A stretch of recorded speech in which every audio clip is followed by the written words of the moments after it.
요한복음 4장 13절부터예요. 요한복음 4장 13절부터 26절까지 저랑 같이 번갈아 가면서 읽겠습니다. 예수께서 대답하여 이르시되 이 물을 마시는 자마다 다시 목마르려니와 내가 주는 물을 마시는 자는 영원히 목마르지 아니하리니 내가 주신 물은 그속에서 영생으로 솟아나는 샘물이 되리라. 여자가 이르되 주여 그런 물을 내게 주사 목마르지도 않고 또 여기 물기르러 오지도 않게 하옵소서. 이르시되 가서 내 남편을 불러오라. 여자가 대답하여 가로 이르되 나는 남편이 없나이다. 예수께서 이르시되 네가 남편이 없다는 말이 옳도다. 너에게 남편 다섯이 있고 다시는 내가 내 남편이 아니니 내 말이 친절하다. 여자가 이르되 주여 내가 보니 선지자로소이다. 우리 주 이 산에서 일어나는데 당신의 말은 이대로 거짓을 선언해 하리라. 예수께서 이르시되 여자여 내 말을 믿으라. 이 산에서도 말고 예루살렘에서도 말고 너희가 아버지께 예배할 때가 이르리라. 너는 알지 못하는 것을 얘기하고 아는 것을 얘기하면 이는 구원이 유대인에 끝나리라. 아버지께 참되게 예배하는 자들은 영과 진리로 예배할 때가 오나니 곧 이때라. 아버지께서는 자기에게 이렇게 예배하는 자들을 찾으시느니라. 영신이 예배하는 자가 영과 진리로 예배하시니라. 여자가 이르되 메시아 곧 그리스도라 하는 이가 오실 줄을 내가 아노니 그가 오시면 모든 것을 우리에게 알려주시리이다. 예수께서 이르시되 네게 말하는 내가 그라 하시니라. 아멘. 네. 요한복음 이 수가성 여인의 이야기는 너무나 많이 알려져 있죠. 사마리아 여인의 이야기. 예수님께서 일부러 사마리아를 가셔서 일부러 사마리아에서도 가장 소외된 사람을 만나시는 거예요. 그 전에 요한복음 3장에서는요 유대인 중에 지도자격에 해당되는 니고데모가 있습니다. 니고데모가 예수님을 찾아와요. 목마름을 가지고. 그래서 예수님께서 요한복음 3장에 니고데모에게 뭐라고 말씀해 주셨냐. 우리가 요한복음 3장은 너무나 많이 알고 있죠. 그죠? 영생이 무엇이냐라는 것이죠. 영생. 육으로 난 것은 육이고 영으로 난 것은 영이다. 요한복음 3장에 보면 바람이 임의로 불매 네가 그 소리를 들어도 어디서 와서 어디로 가는지 알지 못하지만 성령으로 난 사람이 다 그렇다. 영으로 나야 된다. 영으로 거듭나야 된다라는 말씀을 하시다가 주시는 말씀이 요한복음 3장 16절이에요. 하나님이 세상을 이처럼 사랑하사 독생자를 주셨으니 이는 그를 믿는 자마다 멸망하지 않고 무엇을 얻게 하려 하시느냐? 영생을 얻게 하려 하십니다. 그러면 이 영생이라는 것이 뭘까요? 정말 많은 신자들은 그렇죠. 죽어서 가는 천국 정도 생각해요. 전혀 그렇지 않습니다. 이것은 영으로 거듭나서 새로운 생명이 그 속에 머무는 사람을 얘기해요. 그것이 어떻게 가능하냐? 성령을 통해 가능하다라는 것입니다. 우리 요한복음 조금 건너가서 7장 잠깐 열어보시겠어요? 오늘 말씀을 이해하는 데 매우 중요하기 때문이에요. 요한복음 7장 37절입니다. 요한복음 7장 37절, 38절, 39절까지인데 제가 한번 읽겠습니다. 명절 끝날 곧 큰 날에 예수께서 서서 외쳐 이르시되 누구든지 목마르거든 내게로 와서 마시라. 나를 믿는 자는 성경의 이름과 같이 그 배에서 무엇이 흘러나오리라? 생수의 강이 흘러나오리라 하시니 이는 그를 믿는 자들이 받을 무엇을 가르쳐 말씀하시니라? 성령을 가르쳐 말씀하신 것이라. 거기 바로 치고 이렇게 돼 있을 거예요. 예수께서 아직 영광을 받지 아니하셨으므로 성령이 아직 그들에게 계시지 아니하시더라. 굉장히 중요한 말씀입니다. 예수님이 아직 영광을 받지 않았다는 건 무슨 뜻일까요? 인자가 이와 같이 고난을 받고 사흘 만에 부활해서 자기 영광에 들어갈 줄을 알지 못하느냐고 그러셨잖아요. 그러니까 예수님이 영광을 받는다는 건 십자가에 죽으시고 사흘 만에 부활하시는 그 사건을 얘기해요. 그 다음에는 무엇이 가능해진다? 성령을 받는 것이 가능해진다. 우리가 사도행전 1장 2장 기억하실 거예요. 예수님께서 떠나신 이후에 너희는 이 성에 머물러라. 그때 어떤 사건이 벌어집니까? 성령이 기도하는 교회 위에 임하셨죠. 그렇죠. 최초의 사건이에요. 성령께서 사람 안에 하나님의 영이 사람 안에 영원히 연합해서 머물게 되는 사건이에요. 이것을 가리켜 뭐라고 하는 거냐? 영생이라고 합니다. 하나님의 영이 내 안에 계셔서 나와 연합돼서 나와 영원히 함께 하시는 것, 그것을 뭐라 한다고요? 영생이라 한다고요. 죽은 다음에 가는 천국, 그게 아니에요. 그건 너무나 당연하겠죠. 하나님의 영이 내가 살아가는 동안 이런 죄인의 모습을 한 연약한 인간, 흙으로 빚어진 이런 인간 속에 오셔서 나와 영원히 연합하셨다는 건 무슨 의미냐면, 그 거룩한 하나님의 영이 내 안에 계시려면 내 무엇이 먼저 해결돼야 될까요? 죄가 해결돼야 돼요. 죄가 해결이 됐습니까? 할렐루야! 예수님께서 십자가에서 다 이뤘다 하셨잖아요. 그러니까 나는 죄 사함을 받은 거예요. 예수님을 믿는다는 건 죄 사함을 받은 거예요. 예수님을 믿는다는 건 가끔씩 떠오르는 죄책감을 정기적으로 해결한다, 그런 게 아니고, 예수님을 믿는다는 건 내 속에 있는 죄의 문제가 완벽하게 해결된 상태로 살아간다는 겁니다. 이렇게 아멘은 안 해요. 주님이 그렇게 하셨어요. 우리 좌우에 그렇게 말씀해 주세요. 내 죄 사함을 받았느니라. 내 죄 사함을 받았느니라. 너의 죄가 용서되었다는 거예요. 용서 받았는데 용서해 주세요, 용서해 주세요 자꾸 하는 것보다 짜증나는 게 없어요. 나는 다 용서해 줬는데 자꾸 와가지고 그때요 그거 잘못했어요. 아니 괜찮아, 나 용서했다니까. 이틀 뒤에 또 와가지고 근데요 이틀 전에요 제가 그때 잘못했는데 용서해 주세요. 아 괜찮아, 나 용서했다고. 일주일 뒤에 또 와가지고 아 제가요 그때 일주일 전에 잘못한 거예요. 용서했다고. 우리 죄가 사함받았다라는 것의 가장 강력한 증거는요, 성령님이 내 안에 내주하시는 겁니다. 영원히 나와 함께 하셔서 연합되어서 나를 떠나지 아니하시는 겁니다. 그것을 무엇이랍니까? 거듭남이라. 많은 신자들이 교회를 왔다 갔다 하는데 뭔가 성경도 가끔 펼쳐보고 깨달음도 얻고 뭔가 자기 성찰도 하고 가끔 힘들면 기도도 하는데 그 영이 아직 거듭나지 않은 사람들이 많이 있어요. 이것을 제가 혼자 하는 말이 아니라 굉장히 많은 이 신학자들과 이 시대의 많은 목회자들이 대략 한국 교회의 70%에서 80%는 거듭나지 않은 신자일 가능성이 크다라고 말하고 있어요. 이것만 그 비극이 없습니다. 복음이 있잖아요. 예수님이 죽으시고 부활하신 그 의미를 가르치라고 교회가 있잖아요. 그런데 교회에서 이상한 걸 가르치나 봐요.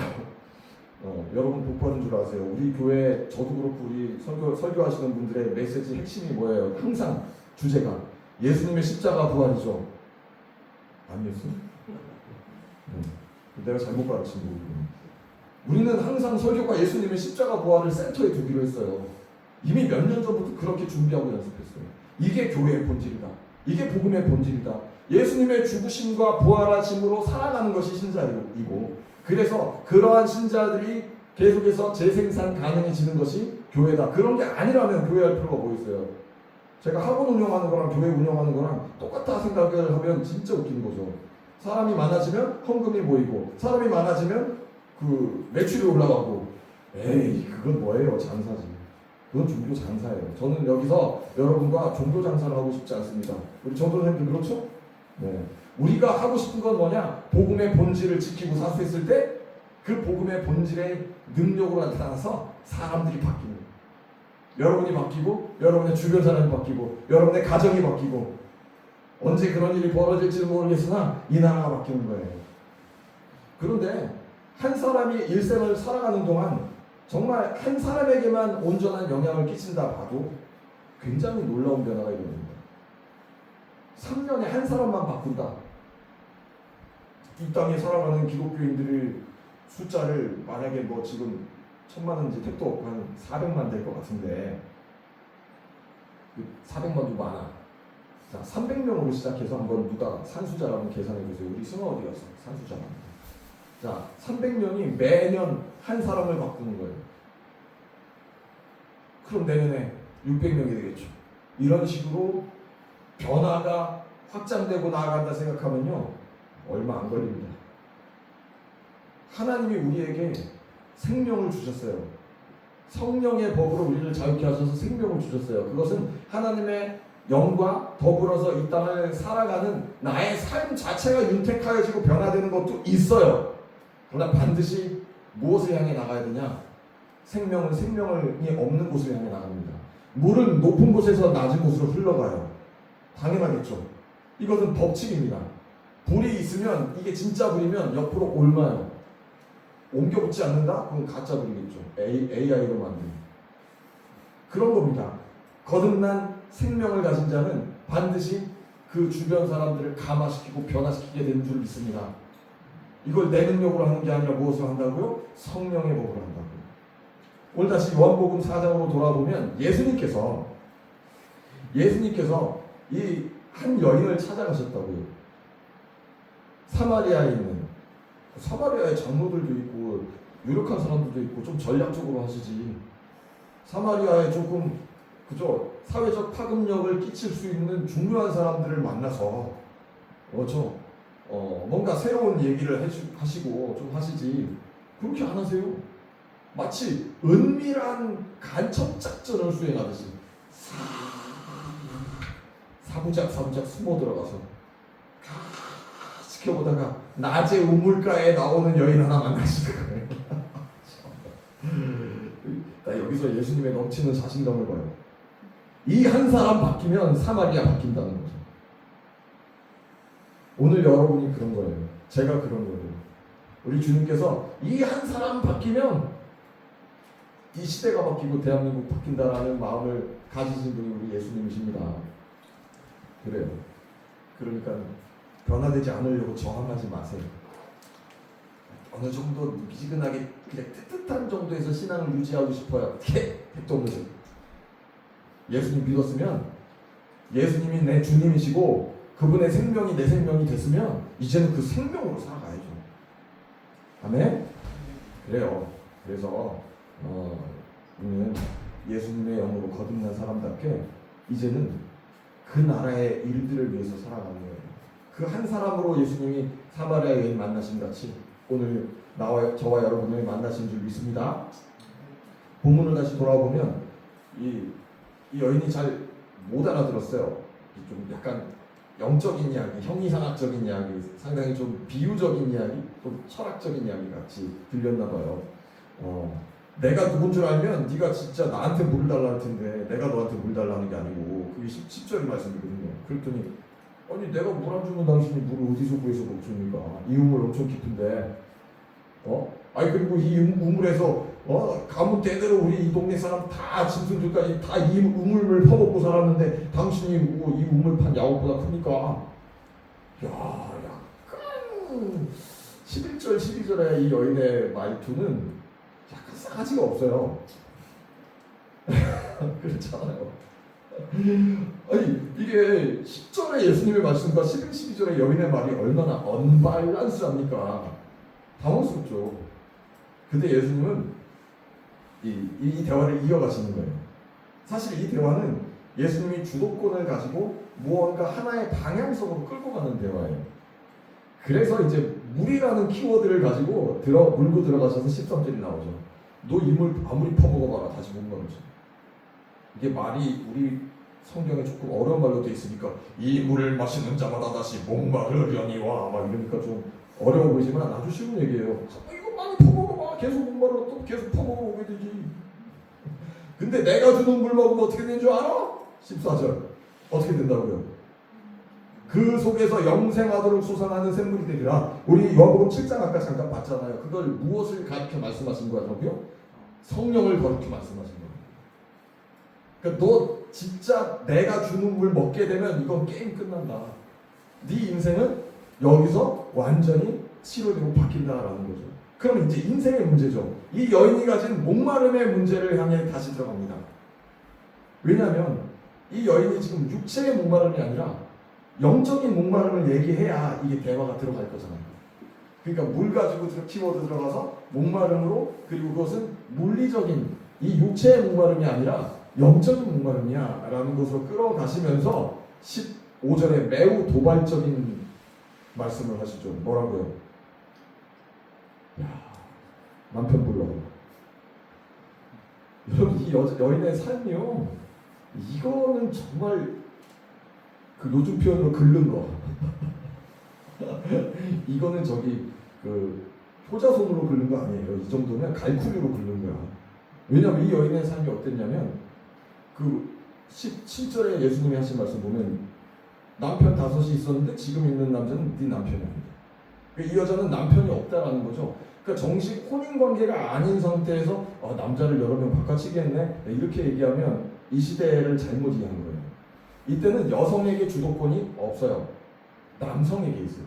바꿔 얘기하면 이 여자는 남자들이 데리고 살다 버리고 데리고 살다 버리고 데리고 살다 버리고 데리고 살다 버리고 지금 또 데리고 있는 놈도 언제든 버리려고 정식 혼인 관계가 아닌 거예요. 나쁜 인간들 아니야? 나쁜 인간들이죠. 이 여인은 왜 버림받았을까? 여러 가지 정황들을 종합해 보면 아마 불임이었을 가능성이 커요. 당시에 이제 아이를 못 낳는 여성을 이렇게 이혼하는, 내치는 그런 못된 습성들이 있었어요. 잠깐만, 그러면 아이를 못 낳아서 버림받은 여자를 또 다른 남자가 다시 데리고 산다고요? 왜 그럴까요? 둘 중에 하나겠죠. 돈이 많거나 이쁘거나. 근데 여인들은 재산 문제가 이렇게 관리가 되지 않았던 시대니까 아마 이뻤나 봐요. 그러면 더 용서가 안 돼, 이 남자들이. 이쁘다 데리고 살다가 적당히 이제는 됐다 버리고 나도 내 새끼 낳고 살아야지 하고 자기는 살림처럼 가버리고 이 여자는 버림받고 근데 그것도 매우 서럽지만 이 여인이 왜 낮에 물을 길러왔을까요? 사람들이 낮에 물 길러 안 오거든. 이 동네에 소문이 어떻게 나 있냐. 아이고 저 옆에는 지저분해. 아이고 저주받았어. 가까이 하면 재수 없어. 이런 분위기로 악플이 막 덧치덧치 붙어있는 여인이에요. 그러니 더럽고 덥고 힘들어도 내가 더러워서 낮에 물 들어간다. 낮에 물 들어갔어. 근데 여기에 어떤 남자가 지금 나타나가지고 뭐라고? 남편 불러오라고. 물동이 던지고 싶었을걸? 근데 놀랍게는 이거죠. 이건 소문을 듣고 하는 게 아니잖아요. 만약에 예수님이 사마리아인이었으면 당신 누구한테 들었어? 당신 그 얘기 누구한테 들었어요? 하고 이렇게 대들 텐데 지금 뭐예요? 유대인이잖아요. 이 동네에 지나가지 않는 유대인이잖아요. 그러니까 이거는 소문을 듣고 하신 게 아니라고요. 그러니까 뭐예요? 신통한 사람. 그렇죠. 만약에 여러분 길 가다가 여러분의 가장 그 아킬레스건, 마음에 꼭꼭 숨겨둔 비밀, 누구나 건들면 절대 안 될 것 같은 그것을 급발진 코드를 지나가다가 누가 생전 모르는 사람이 딱 멈춰서서 당신 이런 사람이죠? 라고 물어본다면 굉장히 놀랄 거예요. 굉장히 충격을 받죠. 굉장히 당황스럽죠. 그 뭐라고 느껴져요? 우리 한국 문화에서는 이게 뭐라고 느껴질 것 같아요? 용한 무당이에요.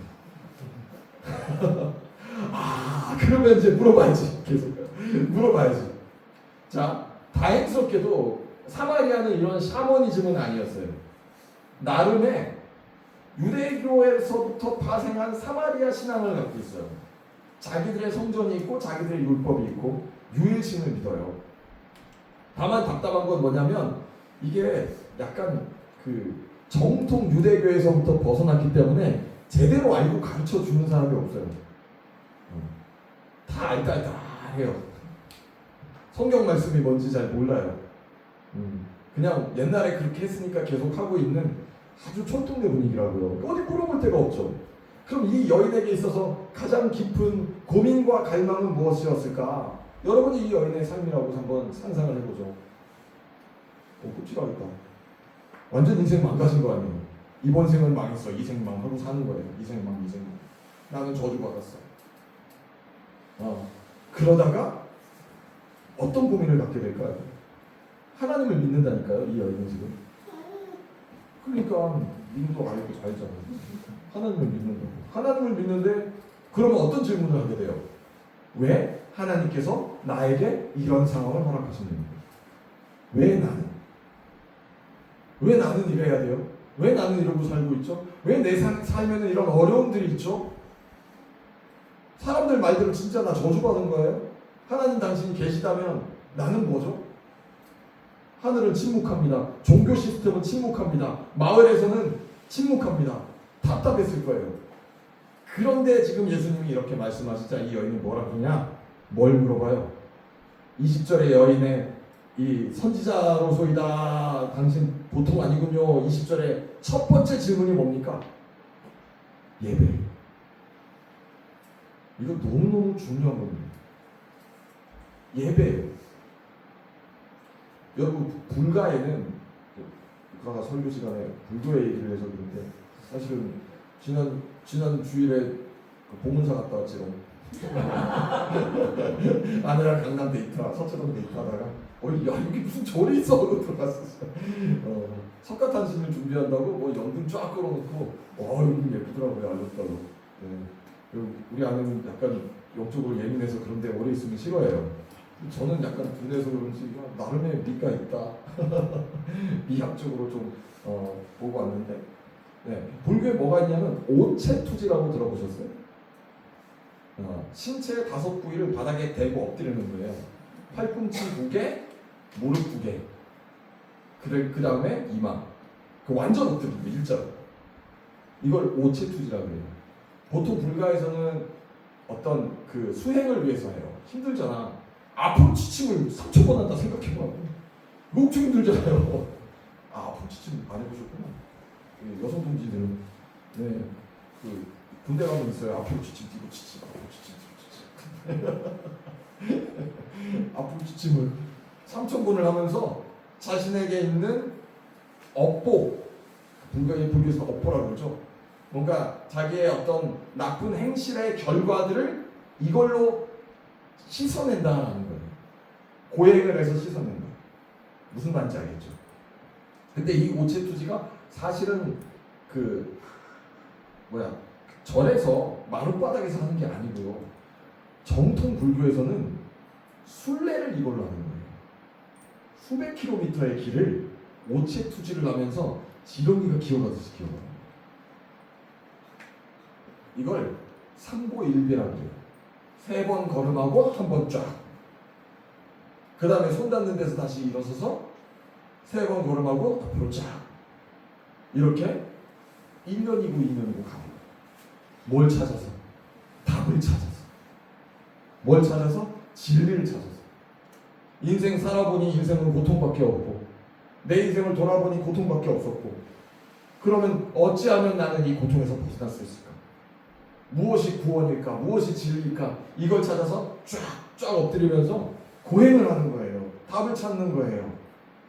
그만큼 절박하고 진실한 거예요. 여러분, 그럼 그 사람들은 바보냐? 사실은 어떤 면에서는 일반 사람들보다는 훨씬 양심이 살아있고 철학적인 질문을 하는 사람들인 거죠. 어떻게 살아야 되죠?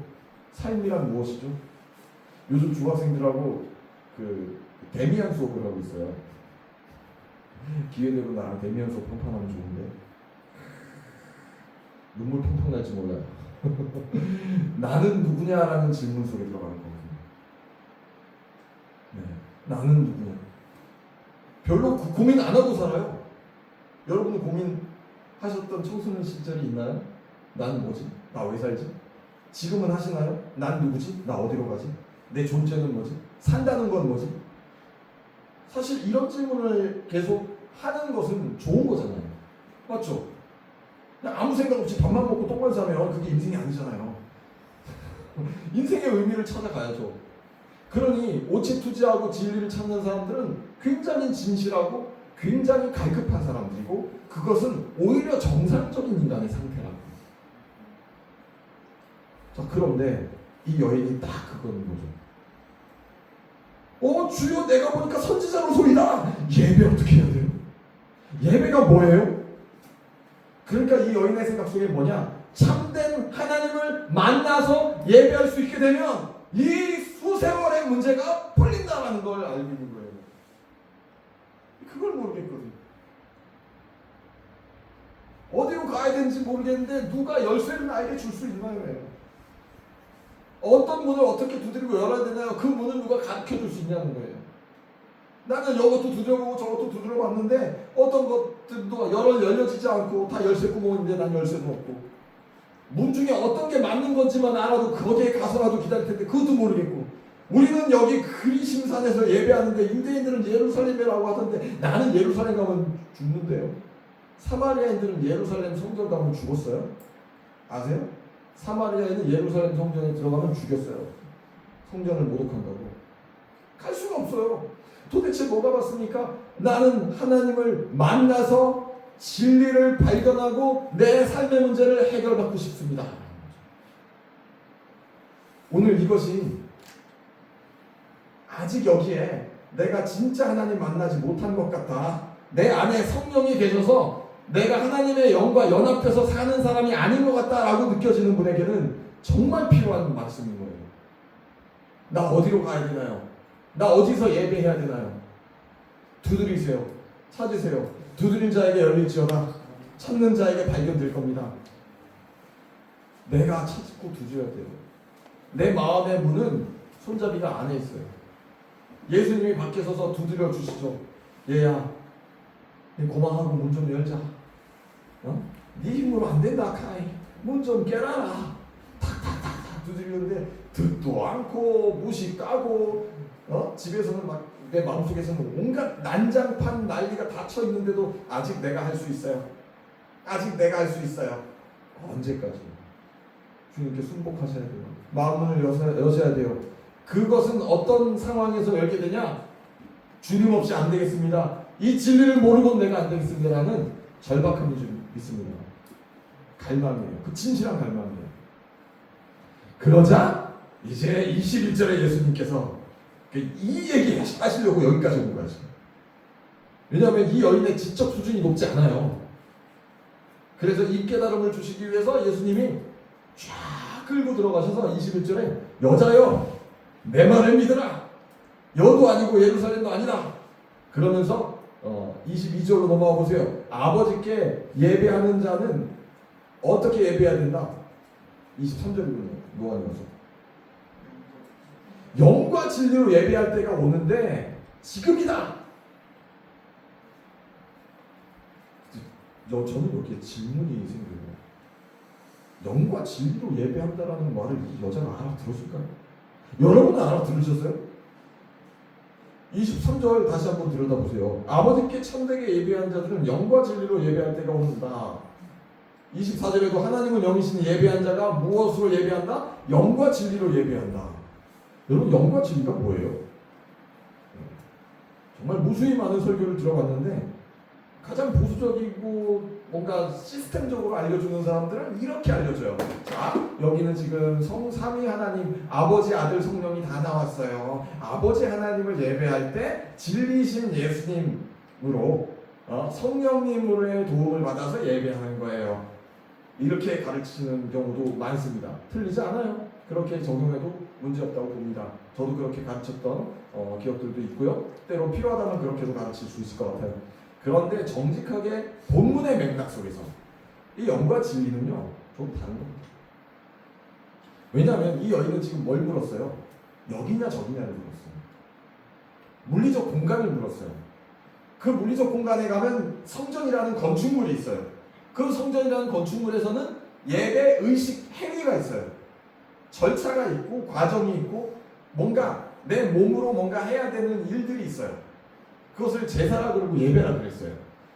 그때 예수님 지금 뭐라고 얘기하시는 거냐면 그런 몸으로 하는 예배가 아니라 무엇으로 하는 예배라고요? 영으로 하는 예배라고 말씀하시는 겁니다. 그런 형식적으로 하는 예배가 아니라 무엇으로 하는 거냐면 진심으로 하는 예배라는 거예요. 진심으로 영으로 하나님을 만날 수 있게 된다는 거예요. 바꿔 얘기하면 뭐냐면 이 전까지의 예배는 다 간접이에요. 그림자 같은 거예요. 그 그림자같이 주어진 시스템과 형식 속에서 행위를 반복하는 거였어요. 이거 바치고 여기서 이거 분향기도 하고 여기서 이거 기도문 따라하고. 여러분 정교회 러시아 정교회 안 들어가 보셨을 거예요. 정교회 예배를 가보면 이 절차가 아주 명확합니다. 이거 다음 이거 저거 다음 저거 사제들이 앞에 나와서 일종의 종교적 퍼포먼스를 계속해요. 나름 엄숙하고 의미들도 있어요. 말을 잘 알아들을 수 있고 성경을 이해할 수 있다면 나름 되게 은혜롭기도 해요. 심지어는. 그런데 확실한 건 뭐냐면 거기 와 있는 사람들 중에 진짜 하나님을 예배할 수 있는 사람보다는 그렇지 않은 사람이 훨씬 많은 거예요. 이 사람들 지금 뭐 하냐면 사제들의 퍼포먼스를 보면서 뭐라고 생각해요? 예배라고 생각해요. 자기가 그 교회에서 늘 어릴 때부터 해왔던 그 의식을 행하면서 뭐라고 생각해요? 예배라고 생각해요. 오늘 많은 개신교 신자들도 똑같아요. 주일날 11시에 예배에 가서 일어서 하면 일어서고 앉아 하면 앉고 찬송가 불러 하면 불렀다가 마지막에 축도하고 나면 아멘 하고 밥 한 그릇 먹고 나오는 거예요. 이걸 예배 드렸다라고 해요. 예배 아닐 수 있습니다. 예수님은 지금 뭘 얘기하시는 거냐? 예배는 영적인 행위다라는 겁니다. 영이신 하나님과 만나는 만남이 없다면 예배가 아니라는 것이죠. 다른 말로 우리의 살아있는 예배는 살아있는 하나님의 영과 내 영으로 만날 수 있는 예배라는 것이죠. 할렐루야. 예배는 영적인 만남입니다. 또 그 영적인 만남 안에는 뭐가 있냐? 진실함이 있어요. 형식이 아니라 진실함이 있어요.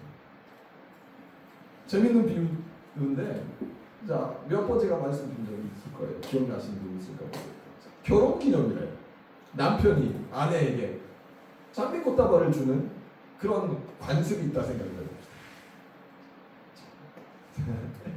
해피 애니버서리. 장미꽃다발 결혼 기념일. 자, 아내는 기대하고 있었어요. 그렇지만 여기서 뭐예요? 놀란 표정을 지어줘요. 만약에 안 줬으면요, 이 인간이. 자, 아직 신혼일 때는 남편은 제일 예쁜 장미꽃다발을 찾습니다. 설레임으로 그걸 건네줄 때 아내의 표정이 어떨까를 기대를 해요. 자, 그런데 결혼이 이제 1년이 지나고 2년이 지나고 5년이 지나고 10년 차가 됐어요. 자, 바쁜 일상 속에 남편은 깜빡합니다. 퇴근할 때쯤 돼서야 아내의 아침 표정과 여러 가지 그날의 정황을 종합해 봤을 때 뭔가 자기가 잊고 있다는 사실을 생각해내요. 그 다음에 날짜를 확인해 보니 결혼 기념일인 거지. 큰일 날 뻔했다. 뭐 될 뻔했다. 집에 가는 길에 꽃가게에 들려서 삽니다. 그런데 마음속에 순간 귀찮은 거예요. 이거 또 해야 되나? 이제 안 할 때도 되지 않았나? 그냥 이제는 부부가 정으로 사는 거지, 굳이 뭐 가족끼리는 이런 거 하는 거 아니다. 약간 그런 느낌.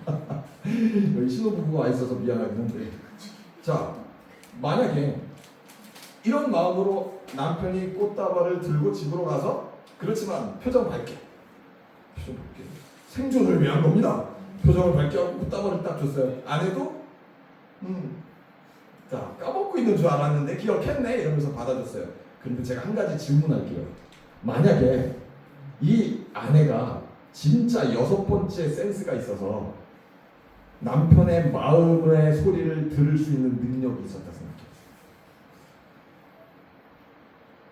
이 인간은 하루 종일 잊고 있다가 퇴근할 때 좀 갑자기 기억하고, 안사 가면 갈등이 생길까봐 꽃가게에 들렸고, 꽃가게에 들려서 꽃을 계산할 때 짜증이 나 있었고, 이걸 아내가 마음을 읽을 수 있다 생각해 보세요. 그런데 남편은 밝은 표정으로 꽃다발을 줍니다. 어떻게 받을 것 같아요?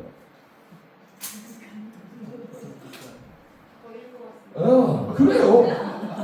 그걸 버리는 건 그래도 착한 거지. 김치 싸다 구가 아니라 장미꽃 싸다 구를 맡게 될 수도 있어요. 잠깐만, 거긴 가시가 있을 수 있는데. 알고 때리는 거지. 자, 무슨 말씀인지 알겠죠? 마음이 있고 표현이 있는 거죠. 하나님이 우리에게서 뭘 요구할까요? 우리가 예배한다 했을 때 하나님 무엇을 보실까요? 마음을 보신 줄 믿습니다. 네, 마음을 보세요. 진심을 보시는 거예요.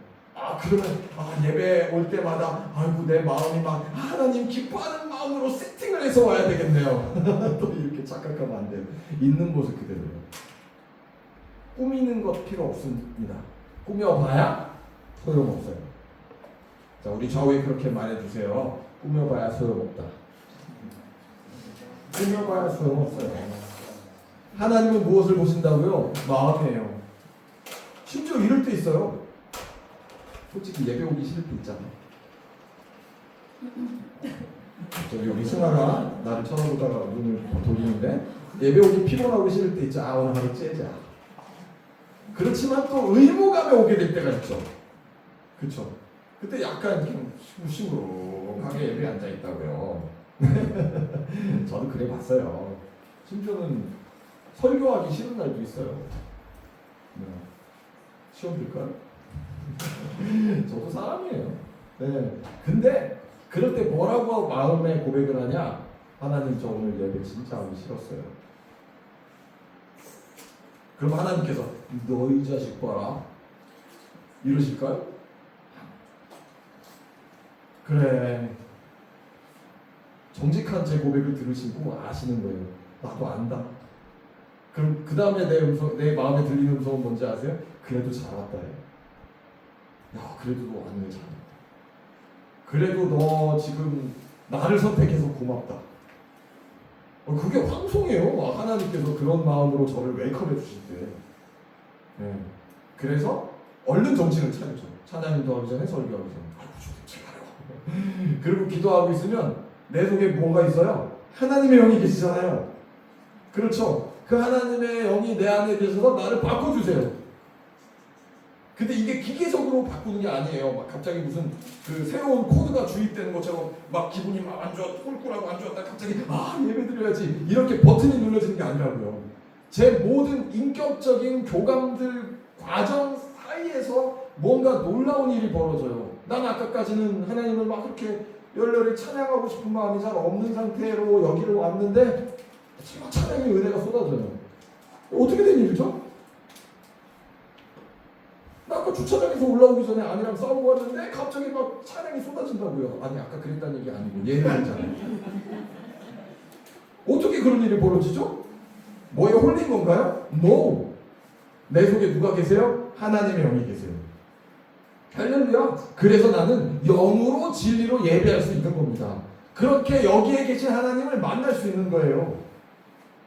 드디어 그렇게 하나님을 만나는 만남의 예배장이 시작이 되는 거예요. 구약 수천 년 동안 없었잖아요. 그게 열려지는 겁니다. 유대인에게만 비밀스럽게 그림자처럼 일부 선지자의 예언을 통해서만 계시됐었잖아요. 사마리아인은 몰랐잖아요. 그래서 지금 사마리아 여인에게 열리는 거예요. 이 살아있는 하나님과 만나는 예배가 우리에게까지 온 거죠. 예수 그리스도 안에서 나는 자녀로 받아들여지고 내 속에 성령이 내주어져서 나는 언제나 내가 머무는 곳에서 하나님을 예배할 수 있습니다. 25절에 드디어 이 여자가 진짜 중요한 질문. 여기까지 예수님 지금 유도하신 거야. 와. 25절. 영인지 진인지 그딴 건 잘 모르겠는데 여튼 저 메시아라는 분이 오시면은 알게 된다고 했는데요. 그런 얘기죠. 그러니까 지금 요한복음 4장이 대화가 이게 주제가 툭툭 끊기는 느낌 들죠? 이 여인이 지금 못 알아듣는 거예요. 다만 예수님은 그럴 줄 알고 이 대화의 주제를 가지고 이어서 하나의 방향으로 가시는 거죠. 무슨 말씀을 해주기를 원하시는 거냐? 그게 26절입니다. 뭐라고 하셨어요? 내게 말하는 내가 바로 그다. 네 인생에 오체투지하듯이 평생 찾았던 그 진리 말이야. 네가 목말라 하고 만나고 싶었고 알고 싶었고 맛보고 싶었던 그것 말이야. 네 인생에서 계속해서 나는 뭔가 나는 존재 의미가 없는 것 같고 실패한 것 같고 박살난 것 같고 무너진 것 같아서 나는 왜 사는가를 모르고 있었을 때 찾고 두드렸던 그 진리 말이야. 내가 그다. 이 얘기를 들었을 때 저는 여기서 여인의 물동이 떨어지는 소리가 들려요. 자기가 지금 누굴 만난 거예요? 메시아를 만난 거예요. 메시아가 뭡니까? 그는 왕 중에 왕이고 제사장 중에 제사장이고 이제 이 메시아가 오면 이거 모든 승부가 다 끝나는 그 메시아예요. 우리 한번 이사야서 잠깐만 나보세요. 이사야서 11장입니다. 이사야서 11장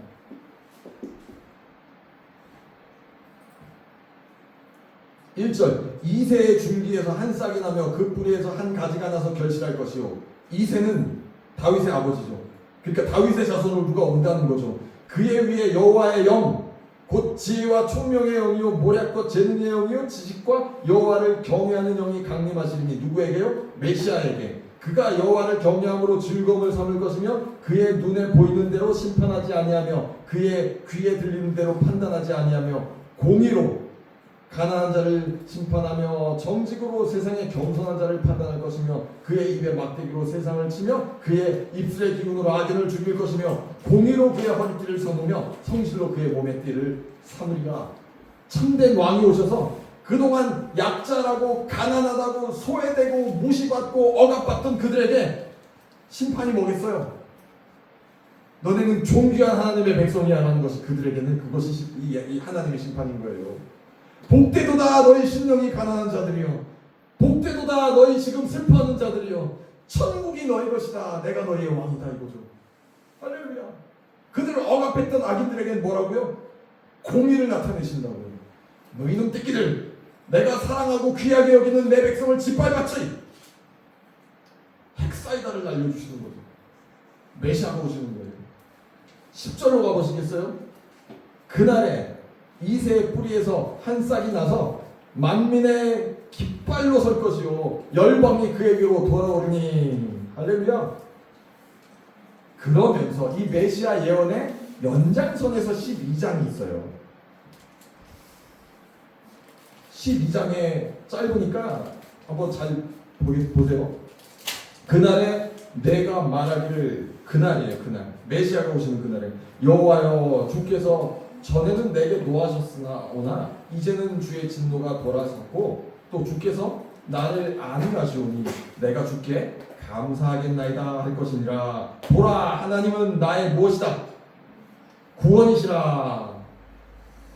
내가 신뢰하고 두려움이 없으리니 주 여호와는 나의 힘이시며 나의 노래시며 나의 구원이시니라. 그러므로 너희가 기쁨으로 구원의 우물들에서 물을 기르리로다. 아멘. 구원의 우물들에서 물을 기르리로다.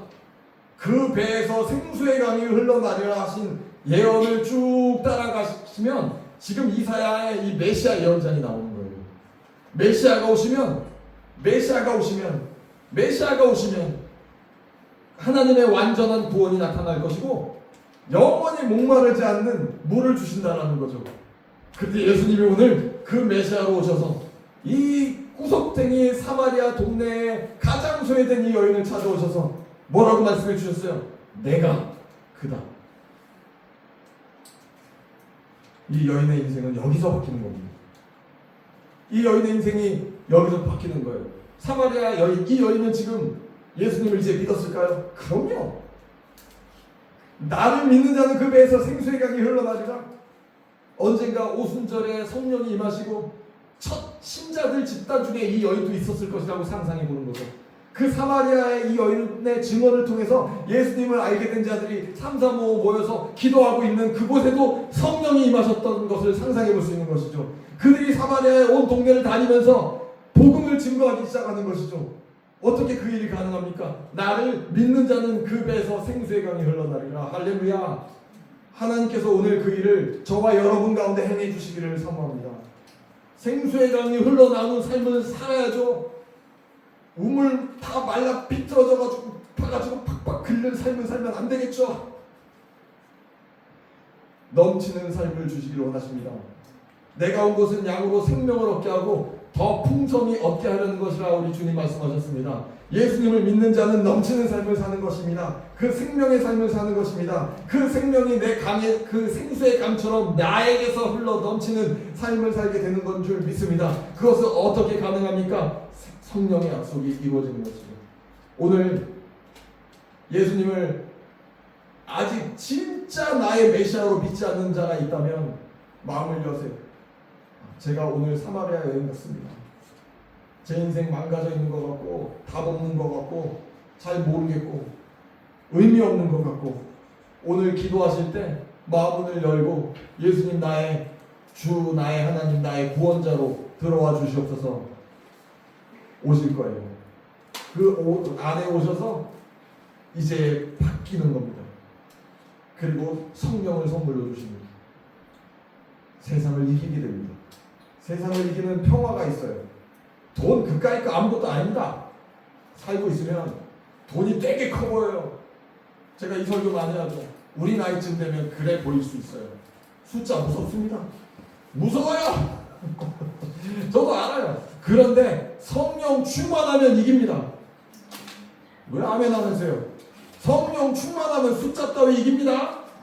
성령 충만하면 세상 이기는 거예요. 미움도 이기는 거예요. 불안도 이기는 거예요. 두려움도 이기는 거예요. 저는 오늘 이날 저와 여러분에게 약속된 그 성령께서 오셔서 우리의 심령을 충만케 해주시기를 참으로 간구하고 기다립니다. 주께서 우리에게 말씀하십니다. 하나님은 영이시니 예배하는 자가 영과 진리로 예배할지니라. 오늘이 바로 그날인 줄 믿습니다. 주님, 제가 정말 온 마음을 다해서 주님을 찾고 구하고 만나기 원하오니 또 그렇게 찾고 구하고 만나기 원하기 전에 이미 주님 저에게 오셔서 여기 계시는 줄 믿사오니 주님 변화되게 하여 주시옵소서. 참된 예배의 자리에 나갈 수 있게 주님 이끌어 주시옵소서.